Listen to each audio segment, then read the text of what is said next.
the deposit limit we're working on.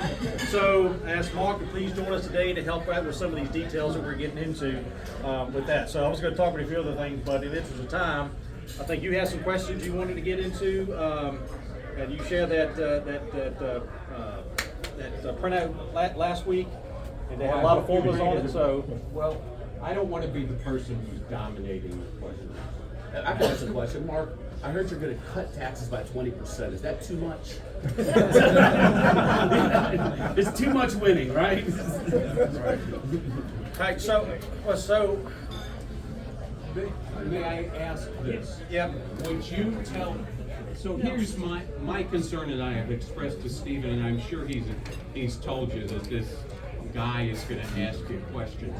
But there is a large increase in the assessed valuation of the property. And the question, and so assessed valuation times mill rate equals a tax, if I understand the arithmetic correctly. How much of that increase can you assure the taxpayers is necessary to I'm going to use the word inflict because no other verb is coming to me. Why should we pay that much taxes? What's necessary for us to pay, really necessary for the taxpayers to be paying of this huge increase, this increase in the assessed valuation? So I'll help with that. That's kind of like Rob's comment about essential and non-essential employees, essential and non-essential expenses. We're at the point now where all the expenses are essential. There is, and I'll let Mark talk to the details, but there is nothing that we're funding in the budget that the majority of the county would be happy to be with that. Some people may not care about parks. Other people care a lot about parks. So we try to balance that across the board, all 70,000 residents. So everything that we're funding is essential.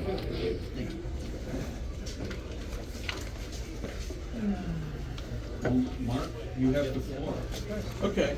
So I didn't realize we had technology in here. Well, we don't. It's for show. I just gave mine away. I didn't realize your group was this big. She's taking a picture of it. So I don't think I have enough for everybody, but if you could share there. Here's the good news. If you benchmark us to other localities, we are most like James City County. Or James City County is most like us. I think is the right word. Could you speak up, please? Sure. So James City County is the most like us. I would tell you that their county administrator just released their budget. They're not going down any. And they had the same assessment you just had. Their values went up to over 20%, and they're not cutting the tax rate. So you live in a great place. Almost 20%. That's all they asked for, 20%. So, in terms of what our neighbors are doing, I hope you can feel good about what we're attempting to do. No. If you look at this chart that's on the front page here, what that does is tells you the real estate rate. Thank you. Tells you the real estate rate for other neighbors in the area. You can see that we're on the good side of that chart. We're already there. We have been for years. We've used this chart for over 20 years to show that we're one of the most efficient localities in the area. So I want you to feel good about where we're at. With good leadership from Stephen, Chad in the past, we've been able to maintain that. The new budget that I proposed is $266 million. And as Mike points out, that's a little bit more than last time. So I did put some notes on this page to give you the time to read this, just in case this happened. So you can actually see some of the calculations. There's a lot of percentages flying around, a lot of numbers flying around. So I did put some notes on here that we talked about last night in the board meeting last night, sir. Just a clarification of this line item, sir. When you say lead sheriff deputies, is that including their training and their salary, that number there? Is that for everything included? 605,000? No, that's for half. That's for half? Half. Because what we're gonna do is, we're funding half in July when the fiscal year starts. Halfway through the year, they'll get the other 4. Because now we're starting to see Assuming, homeless people walking in our neighborhoods. assuming, right. But that, I hope you're calling the sheriff. but that number associated with that does include the vehicle they need to drive, the equipment they need to put on their belts, Right. all that. That's why that number is higher than you see in the fire life safety team. Right. The whole thing, because you gotta equip them to do their job, so that number reflects that as well. Not just salary. Thank you. Yep. So, if you look at this page, the one that you just referenced, this is, to Mike, to your point about all the money that you asked about. Here's a laundry list of all the things that we had to do. Many of these are not discretionary. Local employees get VRS, Virginia Retirement System. That's not optional. When that goes up, we have to pay. They tell us what to pay, we pay it, just like your taxes. So that's not discretionary. Many of these things are not. To maintain the infrastructure that we all enjoy here in the county, it's expensive. So we do have to pay for these things. I think you heard Congressman Whitman talking about the salaries for some of our very young enlisted folks. We have the same problems. And we have to take care of our employees in this kind of labor market to keep them. So there's a raise for employees. It's 5% roughly, so it's 4% plus $500. We have done this for about 10 years. We give a percentage and a dollar amount. And the reason we do that is so that the people on the lower end of the scale effectively get a higher raise. So for the people that are making $30,000 a year, they effectively get about 5.75%. When you go up the pay scale and you get up in the $90,000 rate, those people are making less of a raise. They make about 4.5. So that's the reason we do the cash piece, is to try to make it a little more equitable for the folks that are really struggling to get along. Now now what we're talking about there in that raise, that puts York County, when you compare against all of our locality, all of our neighbors, kind of right in the middle of what the other localities are doing for raises for their employees. Our policy, in a lot of cases of spending, is not to lead, but not to lag either. We're trying to be competitive. And this is really an investment in our personnel because it is so expensive to lose people and have to bring new people in to train them. It is far better to retain personnel with competitive compensation packages than try to be lowball everybody and then have to retrain every year as we lose people to other localities and other industries. So we try to be smart about it, be fair, be competitive, but again, not be the top paying employer in the area either. What's the dollar amount that we are paying to keep those people? So that 4% or 4% or 5% plus $500, what's that gross amount? About $1.8 million in this year's budget, in the upcoming year's budget. And what study, if any, have you done to say that that's required to keep these people? We have not recently done a pay study. One of the reasons we don't do pay studies, or have not done it as a practice, is that when you do a pay study, people expect you to do something. So if we come back with a pay study that says you should be paying your people 20% more, guess what their expectation is? I've worked that, you should be paying me. So if we do that, that's what we would expect. So from a management perspective, that's a little difficult. But we do benchmark, Mike, to your point, we benchmark against all of our neighboring localities for salary ranges. James City County, who I just told you we're most like, is in the process of doing a salary study. So we'll get the results from that. So we will have an understanding. Will it be laser focused? No, but we'll be in the ballpark. Well, I don't live in those other counties. I Nope. chose to live in this county, and so those comparisons are interesting, but they're not pertinent to my life. And I know, and so, these are questions that, why should somebody who's, I fortunately am blessed by God to have a retirement from the state of California and Social Security and the infamous Peterson millions behind me. And, but other folks don't have those luxuries. And so what am I supposed to say to somebody? I'm not running for office. That's getting whacked with a tax increase on their property, so that somebody who already is getting a pension, who has subsidized health insurance, why is that person, is my neighbor who's retired, maybe retired military, why are they paying for that?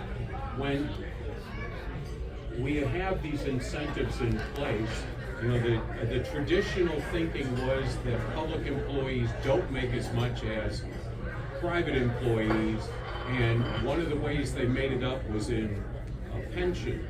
Well, now we're bringing it up to the level of the private employee, or I don't know what your benchmark is. I don't, I'm just a citizen here who pays taxes.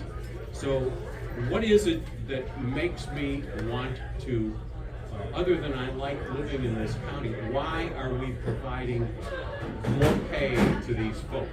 Well, you just hit the nail on the head. You like living in this county. You like the services that York County provides. You like our parks. You like our sanitation system. You like our curbside pickup Well, and everything. look, And to get good service, you got to pay competitive wages to have people to provide good Look, service. and we've had this discussion in here before. Yeah. We have things like that, the Williamsburg Library. We have this new hoo-ha over The that sports center. development of the 3 counties and that sports facility. I, for example, think it's disgusting, subject I haven't brought up here before, that we have when you hit, as I did this weekend, the public library's webpage, and they have their annual report is up there, and it's one little slide with a bunch of percentages on it, and we're paying for that. We also pay for the 9 pages, hit the word, search transgender on the library search page, and you'll see 9 pages of titles get kicked up. Okay, but don't get away from, you were asking about employee compensation. Now you're getting into I'm asking about that, because why am I paying for my the children of this county, the people of this county, why are we paying for transgender pornography to be in the library? And, that's an example of an expenditure. And are the librarians who chose those, are they part of the salary increases? Yep, they're all part of county staff. That's not a service I want to pay for. So send me that list of those books, and let's go to talk to our library director, Mr. Kevin Smith, and go, Kevin, what's up with these books? No, I've actually had that little conversation with him back in November of 22, and I was told in a generic answer, our professional library staff chooses the title. I'm so privileged to pay for their salaries. Now, right now, Mr. Bellamy's probably thinking that I'm sandbagging him or giving him a bad time. I am. But, he is not a man lacking in perception. but, you know, there are things there that this $1.5 million, you know, you tell me, go tell your voters, you tell your constituents, Mr. Bellamy, I think we should give a salary increase to that librarian who chose to have, what's it called? Cross-gender thing, the cross-gender book, I'm trying to remember the precise title. It is pornographic. And you should see the other books that are in the children's section. Again, help me with that. I mean, I don't hang around the children's section at the library to find these things. Well, so. Stephen, now that's a personal attack. Are you saying I do hang around the children's section? No, but I actually asked that question of Mr. Smith, Right. as I recall. But look at big picture though. We're looking at compensation for the entire staff, not nitpicking one person over another. We can have, you know, individual conversations, but Well, as far that's as not- wait a is this a second, good that's not investment, nit- this is a good investment for the That's not county. nitpicking. No, it's not. No, you talk about one person, we're talking about the entire Oh, budget. it's so. not one person, you know, Taken I'm offline. talking about, why is the library director, you know, is he getting an increase? It's Yeah, for all he county is. staff. Everybody. Yep. And, you know, so every time I hear, and there are others who come up with this, you know, what is that about? And so, you know, yeah, am I picking the weakest point I possibly can? Sure. But, you know. But think about the good too. Think about all the services that the library provides and all the people that go there and use it based upon his direction and all the staff there too. Again, investment in those people to provide those services that a lot of people use and enjoy and depend upon. You look at all the people who are there every If I evening. were selling those books to children, you'd want to close me down. So let's fix that. Let's fix the thing. Go ahead. Kevin just got an award. Well, I was gonna talk Only about- one of two in the whole state. Right. I mean, Yes, For and what we did with our library. Yeah, and you know what I call on that? That's the Brown meter is now doing this, you know, and because it's the Library Directors Association, which I'm going to guess the county taxpayers pay for the membership of Mr. Smith in that organization. I'm guessing, I don't know.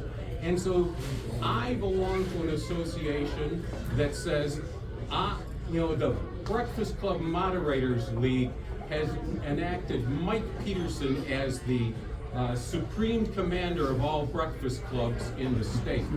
And, okay, so you manage that.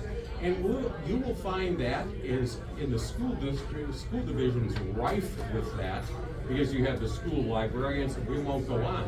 And so Mr. Smith has an organization of which he's a member that votes one of his librarians, who may or may not be the person who chose those sick books. Mike, help me figure out how to fix this.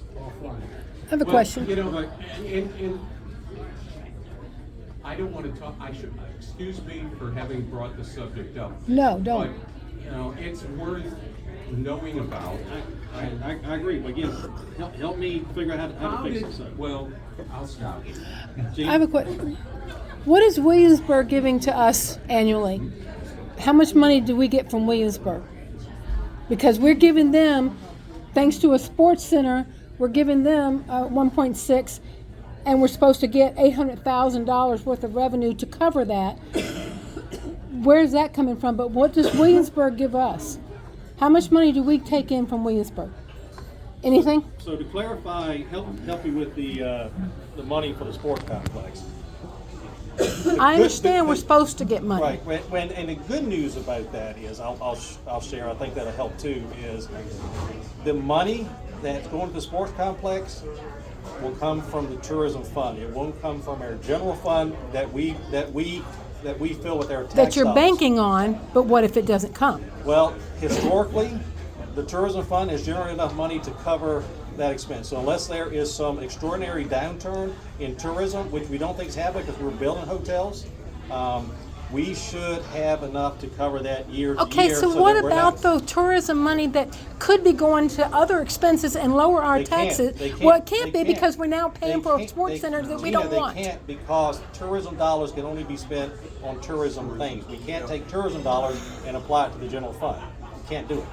So we have used tourism dollars to enhance tourism, to drive more business into the area, but we can't take tourism dollars and say, all right, here's $1 million tourism dollar, let's put it in the general fund and lower the tax rate by a cent. You can't do that. Okay, but what is Williamsburg giving us? Anything? We have Is there any quid pro There's quo for the there's 1.6 a we're giving them? host of regional agreements that we have with Williamsburg, James City County, sometimes even Newport. But they have a tax rate of 62. We're at 74. They're benefiting from us, and they get to lower their tax rate for their citizens. How about us?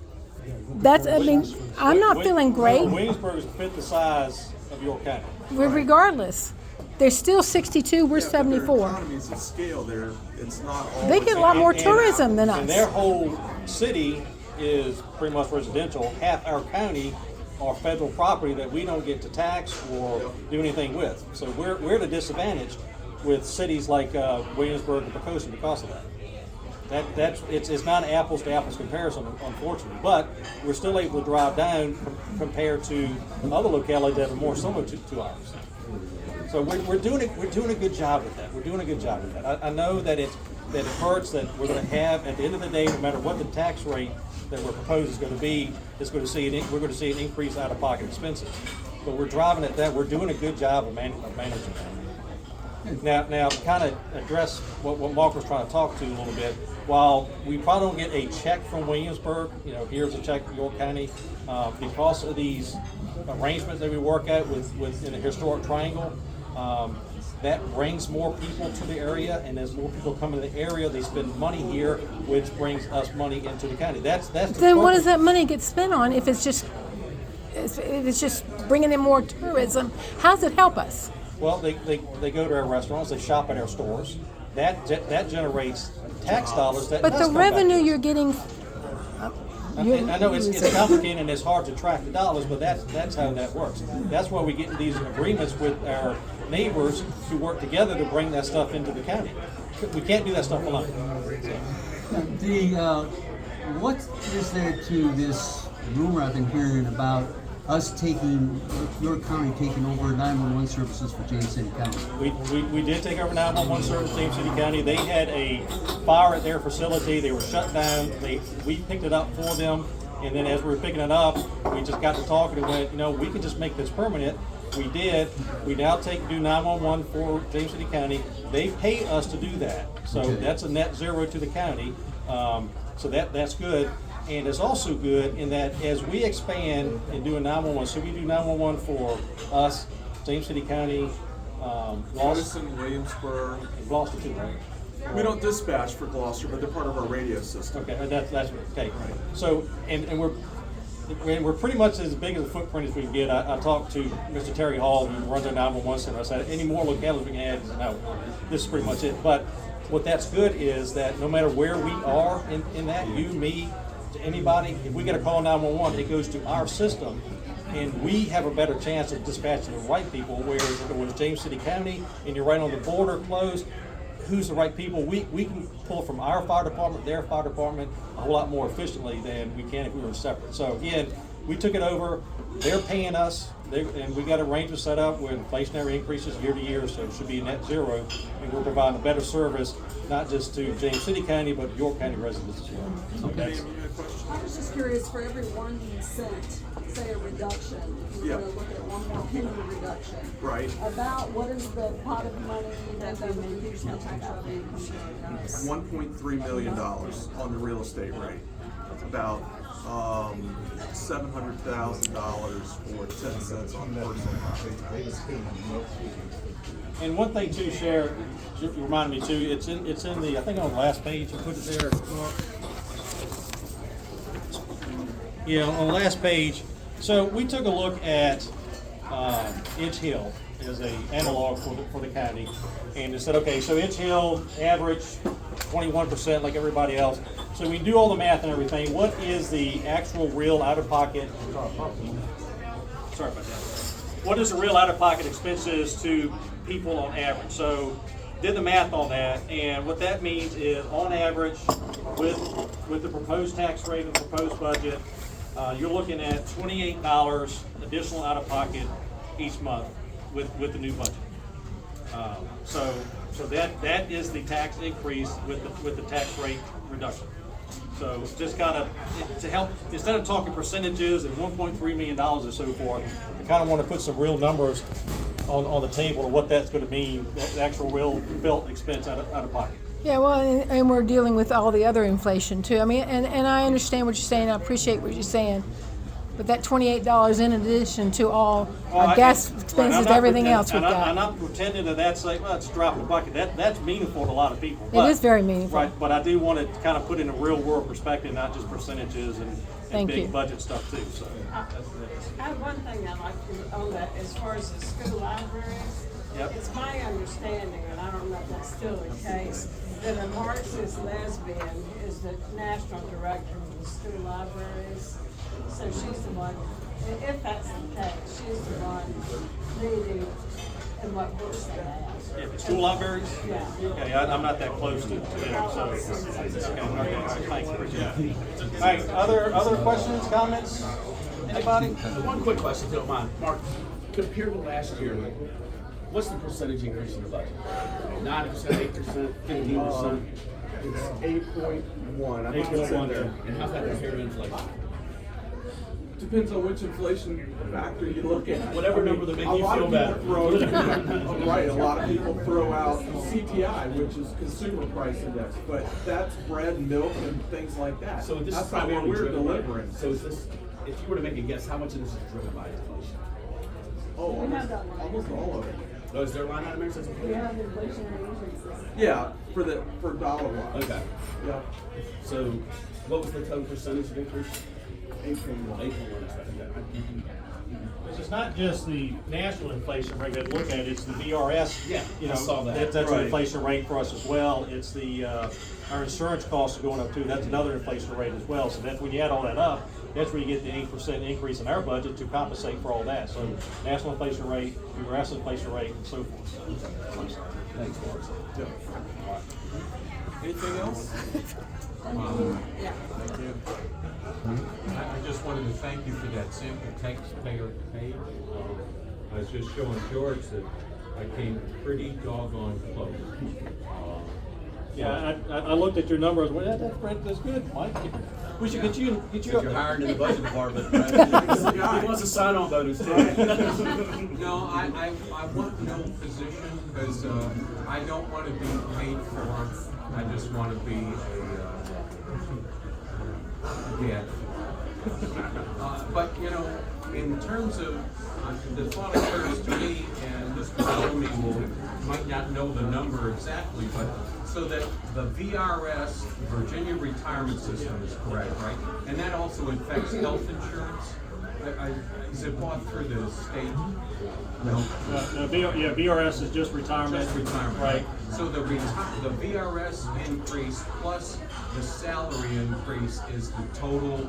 It gets us toward, plus the increase the county's gonna pay for the health insurance, that gets us toward total compensation increase per individual. Right, and if you take a look at their presentation from Rose McKinney, our HR director last night, she has details on how all that works out. So pull that presentation up, and you'll knock all those.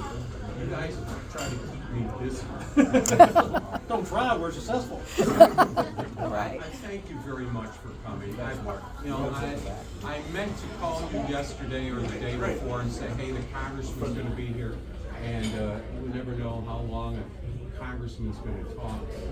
Apparently, we're about an hour. And people wanted to ask him questions, so thank you for your patience. It is an election year. That seemed very weighty, so it was an easy lift after that. Yeah, we don't secure the border. Right. Mark, thank you for coming here.